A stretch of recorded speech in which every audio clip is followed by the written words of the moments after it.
Gold is losing its shimmer. Potholes, broken infrastructure, poor maintenance are a sad reality and the order of the day. However, Joburg Transport MMC Kunene says he's got plans to fix it all. Kunene will give details on his strategy today, and our reporter eNCA's Heidi Giokos will interrogate these plans for us. But she joins me now first to give us, of course, just a heads up in terms of what's expected from MMC Kunene. Heidi, a very warm good morning to you. I mean, we've heard these promises before. Don't worry, residents of Johannesburg, we have it under control. We have some form of a strategy to fix the problems. The question is, why is it taking so long, and will it be attended to with the urgency that is required? Good morning. Yes, Tumelo, we do know that the MMC for Roads and Transport in the city of Johannesburg, Kunene, will brief at around 11 o'clock this morning. But the reality is that our roads are in a complete state. We were earlier on in North Riding side, and now we are currently in Cosmos City. And this street, according to my GPS, it's Angola Street. This has been a very problematic stretch of a road. We do know that there is, of course, a shopping centre to my left, and what's alarming is we were here a couple of months ago. I don't even think it's been 3 months since we've been here, and it seems as though, I have no idea if this was done by the city or if it was done by residents, but it seems as though the whole tar has been lifted off and literally put to the side of the road. These are the visuals that colleague Linga is currently showing you at the moment. And this is probably because how bad the road actually was, that either residents felt as though it was necessary to just do away with the tar, which was basically not existent. But the difficulty in that is that the tar has not been collected or removed from this particular area. So the road has almost become a one-way. I just don't want my colleague to be driven over here, but it's basically turned into a one-way because the tar has not been collected. So it's very difficult for two cars to drive next to each other. It becomes a little bit of a challenge, especially further up.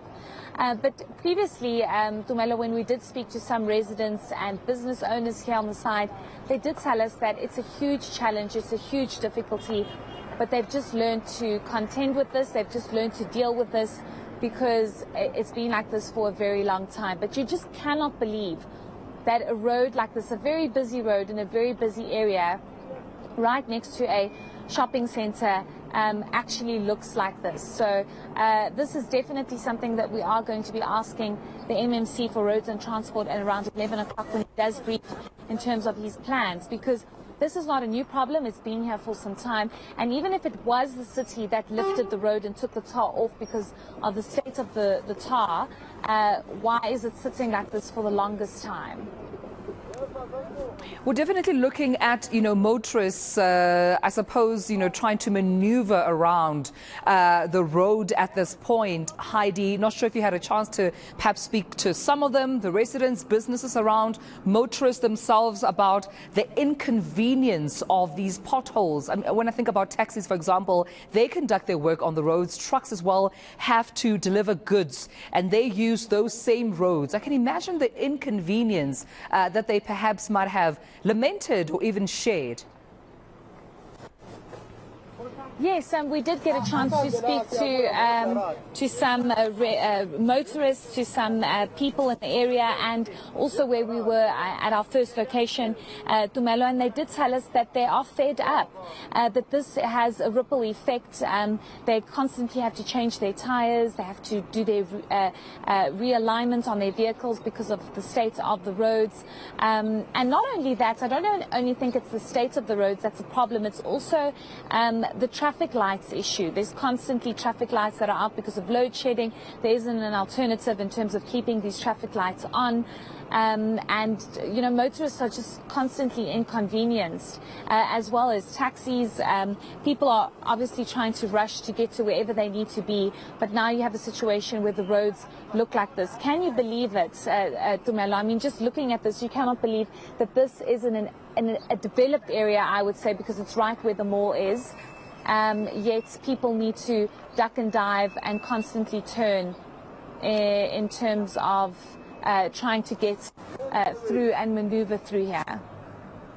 Well, Heidi, we'll keep a close eye on those roads. We know that there are many similar roads in and around Johannesburg. The MMC Kunene having a lot cut out for him in terms of the work to fix up these potholes, to make sure that traffic lights are working, to also ensure that public safety and as far as motorist safety while they are using these roads, while they are at these traffic lights, is assured, because we've also heard from motorists saying they get robbed, they get hijacked while they're trying to wait at these stop signs. Using these roads in the city, not conducive at all. Trucks, as you can see there, also having to deliver goods, but with these roads might be very difficult, quite costly as well, to constantly fix up taxis or your cars or trucks because of lack of road maintenance. So we're looking forward to hearing that briefing. And Heidi, we'll leave it there for now, but we'll be sure to come back to you as soon as Kunene also makes his way in terms of briefing what those plans look like. Hopefully